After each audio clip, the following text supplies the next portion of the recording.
All right. Welcome to the first and only episode of the Op Quiz podcast, the podcast where we test the skills of the next generation of higher education researchers. My name's Camille Heal. I'm a graduate student in the Masters of Science Educational Leadership Studies program, higher education option, and at Oklahoma State University. When I'm not in school, I'm also an academic success coach for the Student Success and Opportunity Center at Oklahoma State University's Oklahoma City campus. I'm one of the hosts today, and joining me are Well, my name is Diana. I'm from Ghana and also a student in higher education program masters, um, majoring in college student development. I also have my graduate assistantship as a hall director in Wentz Hall on campus in Stillwater. Yeah. Thank you. My name is Summer Day. I am also in the Education and Leadership College Student Development Program. My job on campus is a grad assistant in the campus wellness. It is located in the Sarantine Center. Asa. Um, but yeah, to sort of give a backstory to the conception of this podcast, and specifically today's episode, at the beginning of this semester, Diana, Summer, and I met for the first time to discuss what topic we were going to choose for Dr. Dion Harry's research to practice his group project. We had overlapping interests, career development, student athletes, and international students, but we couldn't agree on a specific area to focus on for the scope of our projects. So we decided to try combining our overarching interests. That's how we landed on the topic of exploring the career development of international student athletes. Yet, what started as a way to bridge all of our academic interests turned into an exploration of a under her explored yet important topic.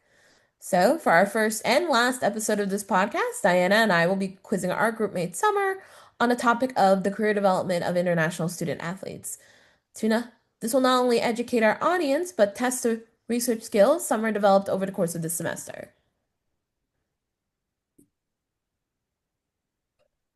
So, for our very first question, Summer, her, it's going to be, why is it important to look at this topic? The career development of international student athletes seems like a really, really niche topic, especially in higher education when there's so many issues we could look at. I agree. I believe that looking at career development of international students is a niche topic, and I feel like we all learned more once we were doing research of how niche it was. But to answer your question, I'll say while it's often overlooked population, international student athletes are a growing part of the U.S. higher education system. Thousands of international student athletes have enrolled in the U.S. higher education institutions to compete in NCAA division sports. In many ways, international student athletes represent the increasing internationalized of the higher education and collegiate sports. Their presence symbolizes the importance of athletic prestige and cultural diversity in higher education. Yet, there is a very little institutional research and policy on this population, especially in the areas of career readiness and post graduation support. Meanwhile, we do have research in those areas for domestic student athletes. So, it's important for us to expand our research on a growing population. Yeah, that makes sense, especially as you mentioned, like the internationalization and globalization of higher ed is only becoming more prominent, especially with stuff like the sharing of research, students enrolling in different country. So that makes sense that we would see subgroups come up like international student athletes. Mhm. All right. Okay, thank you so much. So, what would you think that as some of the common challenges that international student athletes face? Okay, I feel like this is a loaded question. There are many challenges that they face, but a few challenges that international student athletes face are a lot of non-student athlete international students faces. issues transitioning and adjusting to the U.S. Many international students experience difficulties understanding the collegiate sports structure and social expectations in this country. Unfortunately, isolation, culture shock, and discrimination are common in their experiences. When it comes to their coaches and teammates, this can have a negative impact on their athletic and academic performance.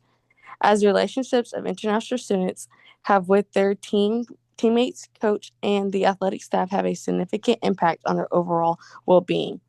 Trust and camaraderie are important for fostering belonging among student athletes. Yeah. Absolutely, absolutely, Sama. I can't agree less. As me, coming from an international background and even not being an athlete, you find the culture shock on Mm-hmm. campus, the isolation sometimes in certain cases. So I really relate with their story as well, and it's perfectly true with what you said, which means it's an area we need to really look at as higher ed professionals. Thank you, Sama. Yeah, especially to add on to that as well, campus belonging has become a important topic in higher Mm, education recently. You mhm, see this a mhm, lot with like as the student population diversifies and we get away from the traditional student mhm, population, which includes bringing in more international students, those things of like creating camaraderie, creating trust is going to be important for helping those students feel like they belong on campus, which for international mhm, student athletes is even more pronounced because that being able to work well with their team is part of the very fabric of being a student athlete. mhm, mhm. And Yeah. then going off of what Camille just said, outside of sense of belonging, it also plays into transition because they're not only transitioning as athletes, they're transitioning as students, as Yeah. civilians. There's just so many different things that intersect together that And Mhm. becomes a challenge for them. Yeah. especially when oftentimes we forget this is in many ways and part of why I agree, definitely the second question was loaded is there's so much to consider, especially since in many ways they count as an immigrant population as Mm-hmm. well. Mhm, And mhm, as someone whose mom was an immigrant, and that culture shock, loneliness, discrimination is unfortunately common across the board. mm, mm, mm. As Yeah. well, language barriers. Oh yeah. Yeah, Yeah, yeah. yeah.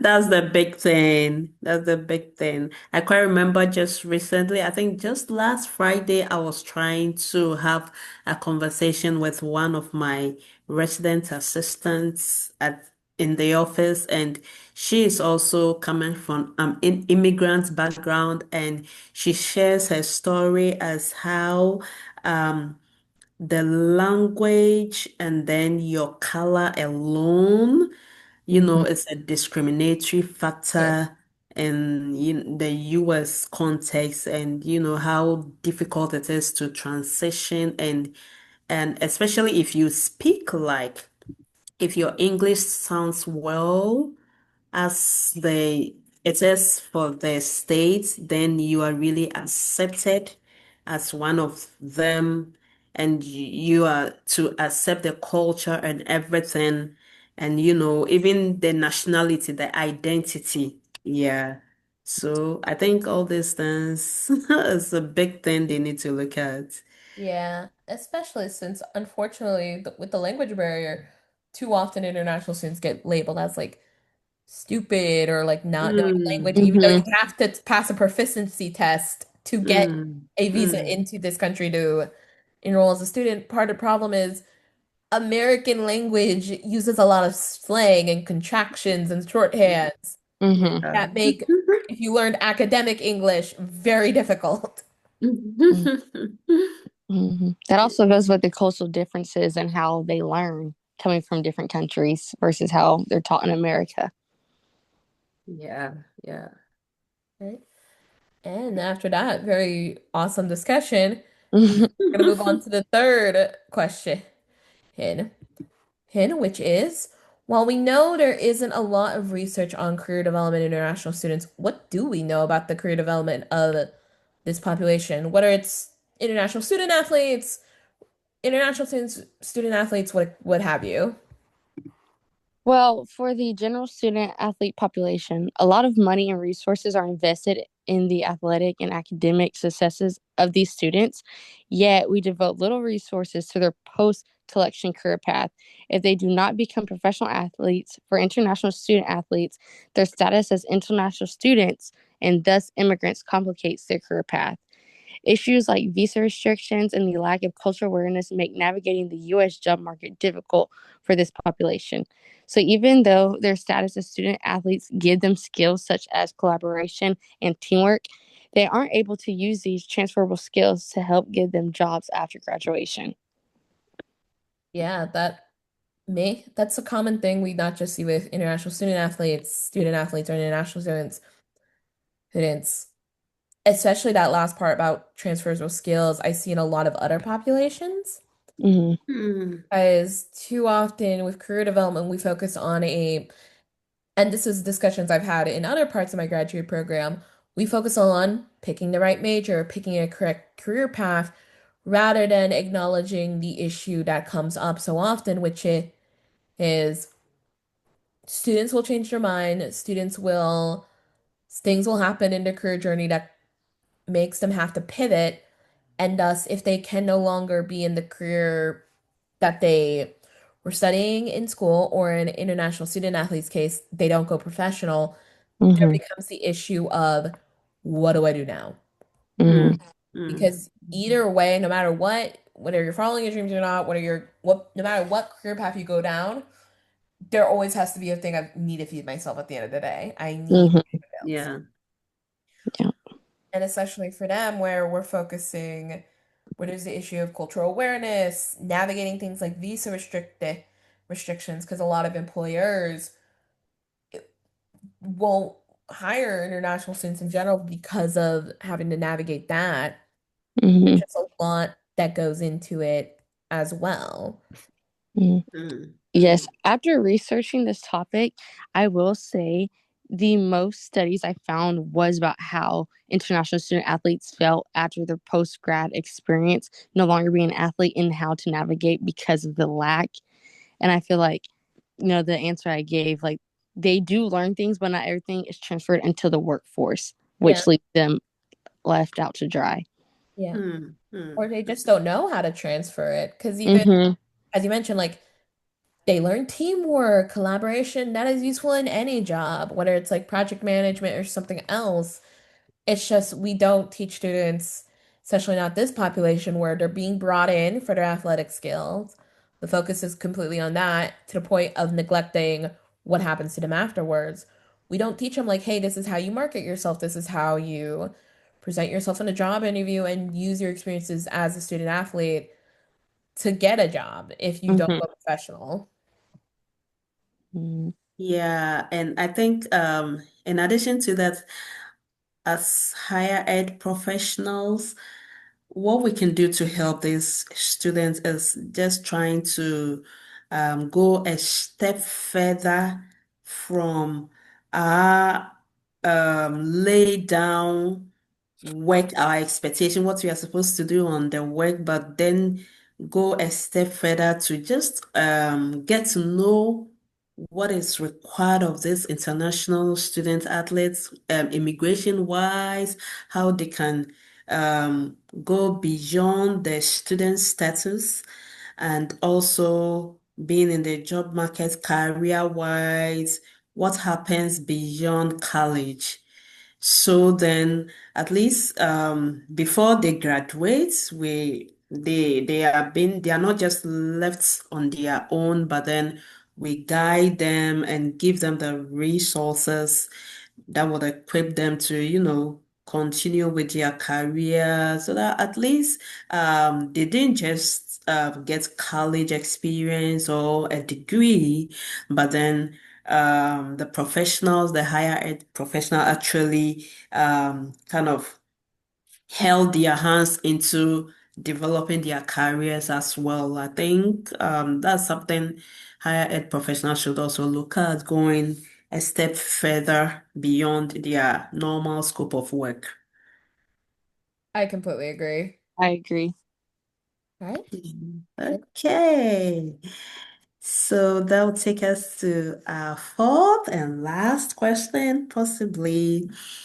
So Summer, what would you think as the recommendations that the research have for supporting international student athletes?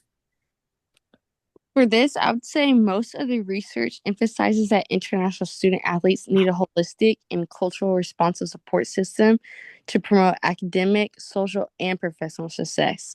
Specifically, while institutions need to help international student athletes adjust to life in the U.S. higher education system, in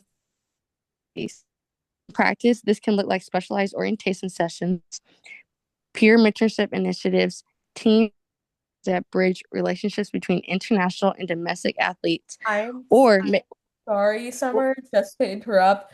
You kind of started the audio started cutting out, so could you repeat your answer from specifically while institutions? yes, yes, okay. Specifically, while institutions need to help international student athletes adjust to life in the United States higher education system, we want to acknowledge and affirm their cultural identities. In practice, this can look like specialized orientation sessions, peer mentorship initiatives, team building programs that bridge relationships between international and domestic athletes, or making sure coaches and athletic administrations receive cultural diversity training. It is also important to increase research on international students outside of their early transition experiences to get a better sense of their full experience. Um, Yeah, Absolutely, absolutely. I think this just adds up to what I earlier on said about how we should, as professional, how we should try and go beyond our scope of work to, try and help this athlete transition. And yeah, your mention of peer mentorship initiative was great, and team building, which kind of even gives this athletes transferable skills they will need career-wise, which is very important, and also specialized orientation sessions, which you mentioned, are very excellent. Yeah, I totally agree with that. Thank you, Summer. yeah. Camille, is there anything you wanted to add? Yeah, just like one thing I really want to highlight was the idea of affirming their cultural identities and having Mhm, cultural diversity training for like staff and faculty, and and I'm counting coaches under faculty because oftentimes what happens with s- international students is sometimes we end up focusing too much on having them assimilate into the domestic landscape at the expense of their home culture, cultural identities of origin, Mm-hmm. especially since they don't want to get rid of those. mhm, No matter how hard some people try, they don't want to. Yeah, yeah. And it's also like a thing like as higher education diversifies, it's something that should be appreciated and celebrated rather than something that feels more like a barrier mhm, for Mm, international students to as be accepted into higher education because it is also the issue where we are putting the onus on the student to find belonging and adapt to higher education and not that higher education needs to adapt to the student. mhm, mm. Yeah. Especially even as we just mentioned stuff like the language barrier earlier, like it's not their fault. I'll mhm, thing like that. Plus they do know good English and all that stuff. So I really like that, especially he as it puts a value, on the international students athletes identity as someone who's not of this country. mhm. Mm, And I mm, also believe if we have the resources, like based on whatever team sport it is, outside of the classroom, there should be like relationship building with the coaches, with their teammates, because there's a player on the OSU basketball team currently who has been home in 3 years. So like, holidays, like I know most sports they do get together to celebrate Mm-hmm. holidays just so like the people that don't get to go home. Because yes, Mm. people in the United States that might live coast to coast, but for his case, like he hasn't been home in 3 years. So like what does he do Mm. for holidays? So having this Yeah. team building outside of the class Mm. is important. That is a brilliant in Yeah. point, Summer. Yeah. Very true. I This kind of resonates a lot with me. I remember some of my RAs asking me, so my plans for these holidays, and I was like, I'll be around. I'll just be here. I have Hmm. nowhere to go to. And because if you want to say that you're going to travel back home, let's say for instance to Ghana, it's a lot of dollars to take me back and just come back. No, Hmm. it's not economically wise to do that, but yes, so you just try to sacrifice the loneliness to be here. And so I think there are a lot of unforeseen or invisible battles that these international student athletes actually fight in order to get their degree, in order to get a career at the end of the day, and they really need the support of higher ed professionals in doing that to make at least um if not take off the battles cannot be erased from their path, but then at least it will reduce the burden on these students. Yeah. Thank you for sharing your own personal whole side of this, Diana, because yeah, I imagine it's a sacrifice you make for your education, but that's still not an easy one. Hmm. Yeah. Especially, A, it takes a lot of money to go back to your country of origin, but also if it's something like Thanksgiving break, you only got 3 days. Hmm. Yeah, And international exactly. traveling takes at least one day. Of course. But yeah, like no, that's a great point. And thank you, yeah, Diana, for sharing Hmm. your own experience with that.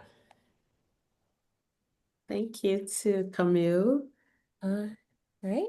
And yeah, that was our last question for this podcast. Thank you so much, Summer, for all of the information you shared. And very clearly, both from talking to you, but also our own discussions throughout this podcast, we've learned a lot this semester. And it's been definitely a very valuable experience for all of us. And with that concludes our first and last episode of the Research Pop Quiz Podcast. Before I fully sign off, Summer, Diana, do you guys have any last words you'd like to say? I just have to say, I hope anyone that hears this takes an initiative to like just look a little bit deeper into it, or if they just see an international student or an international student athlete that they're kind to them and look for ways to support them, even if they can't do it firsthand, but can find someone later on through the grapevine to help them. Yeah. And I also think that as professionals, all we can do to kind of help this student is to go an extra mile to Hmm. provide that kind of support that they don't really get on campus. The resources is just trying to I don't think it would take much of us, our time away, just trying to give them maybe a link to some resources here and there, and having them sit and talk through their battles, their invisible battles, and then try to offer your perspective on it would also just ease the burden on their shoulders as professionals. And that will kind of give them a really good experience that they experience, they take away with them from college all away to, and I think at the end of the day, they would also have a reason to give back to society or to others who will come after them. Yeah. Yeah. And both of those are points I will echo completely. Hey, and honestly could have said better myself. And yeah, that concludes our first and last episode. We hope you enjoyed learning about this unique this unique population as we did this semester, and hope you have a wonderful holidays.